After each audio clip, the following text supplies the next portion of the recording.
আসসালামু আলাইকুম রহমতুল্লাহ।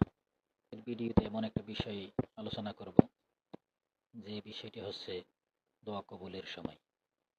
আপনি কি দোয়া করছেন কিন্তু মনে করতেছেন সেই দোয়া আল্লাহর দরবারে কবুল হচ্ছে না? তাহলে জেনে নিন কখন দোয়া করলে আল্লাহ তাআলা দোয়া কবুল করেন এবং সেই দোয়া ফেরত দেন না।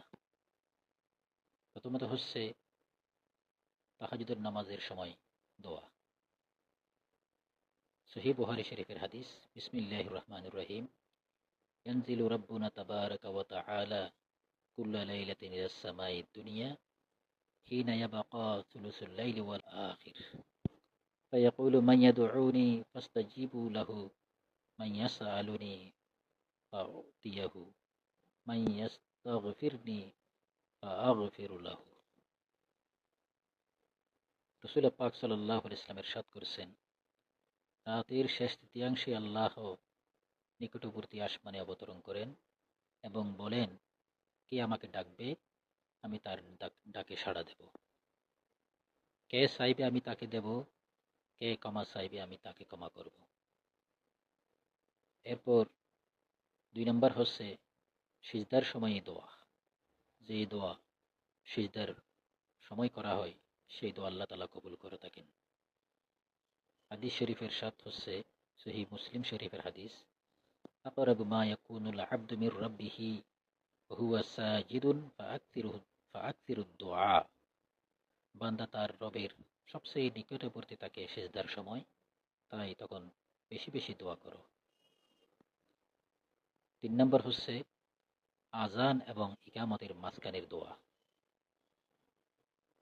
আবু দাউদ শরীফের একটি হাদিস, বিসমিল্লাহির রহমানির রহিম, আদ-দুআউ লা ইউরাদ্দু বাইনাল আযানি ওয়াল ইকামা। আযান ও ইকামতের মধ্যবর্তী সময়ের দোয়া ফিরিয়ে দেওয়া হয় না। এ সময় ইকামতের আগে এবং আযানের পরে আমরা যদি আল্লাহ তাআলার দরবারে দোয়া করি, তাহলে সেই দোয়া আল্লাহ তাআলা কবুল করে থাকেন।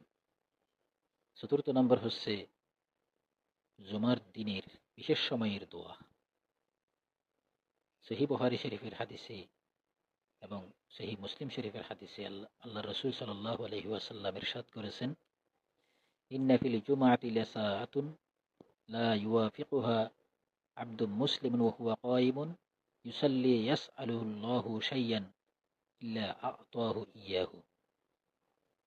জুমার দিনে একটি সময় আছে, যদি কোনো মুসলিম সে সময় আল্লাহর কাছে কিছু চায়, আল্লাহ তা অবশ্যই দেন।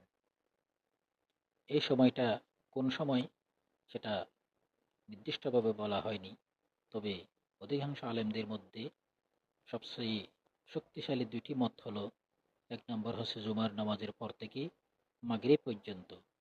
এটা হচ্ছে সবচেয়ে গ্রহণযোগ্য মত। জুমার নামাজের পর থেকে মাগরিব পর্যন্ত যে দোয়া করা হয়, আল্লাহ তাআলা সেই দোয়া সবচেয়ে বেশি কবুল করে থাকেন। ২ নম্বর হচ্ছে খুতবার সময় থেকে নামাজ শেষ হওয়া পর্যন্ত। এ সময়ও দোয়া কবুল করলে আল্লাহ তাআলা দোয়া কবুল করেন। তাহলে সময়টা বেশি বেশি দোয়া করা উচিত, বিশেষ করে আসরের নামাজের পর থেকে, জুমার দিন আসরের নামাজের পর থেকে মাগরিব পর্যন্ত। ৫ম নম্বর হচ্ছে রোজাদারের দোয়া। রোজাদার যখন ইফতারের সময় আল্লাহর কাছে দোয়া করে, সেই দোয়া আল্লাহ তাআলা কবুল করে থাকেন। ইবনে মাজাহ শরীফের হাদিস, লিস-সায়িমি ইনদা ফিতরিহি দাওয়াতুন লা তুরাদ্দু।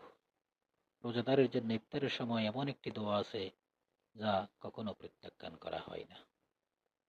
প্রিয় ভাই এবং বোনেরা, আমরা এই আলোচনা থেকে জানতে পারলাম আল্লাহ তাআলা, আল্লাহর বান্দা যখন আল্লাহর কাছে ৫টি সময়ে দোয়া করেন, সেই দোয়া আল্লাহ তাআলা কবুল করে থাকেন। আমি আবারও বলছি, ১ নম্বর হচ্ছে শেষ রাতে তাহাজ্জুদের নামাজে যে দোয়া করা হয়, সেই দোয়া আল্লাহ তাআলা কবুল করে থাকেন।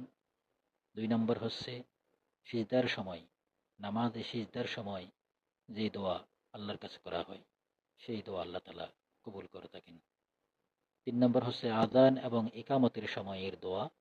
এ সময়েও আল্লাহ তাআলা বান্দার দোয়া ফিরিয়ে দেন না, আল্লাহ তাআলা দোয়া কবুল করে থাকেন। ৫ম নম্বর হচ্ছে রোজাদার যখন ইফতারের সময় আল্লাহর কাছে দোয়া করে, সেই দোয়া আল্লাহ তালা কবুল করে থাকেন। আল্লাহ তালা আমাদেরকে এই 5টি সময়ের গুরুত্ব বুঝে আমল করার তৌফিক দান করুক। ওয়া মা তৌফিক ইল্লা বিল্লাহ। আসসালামু আলাইকুম ওয়া রাহমাতুল্লাহ।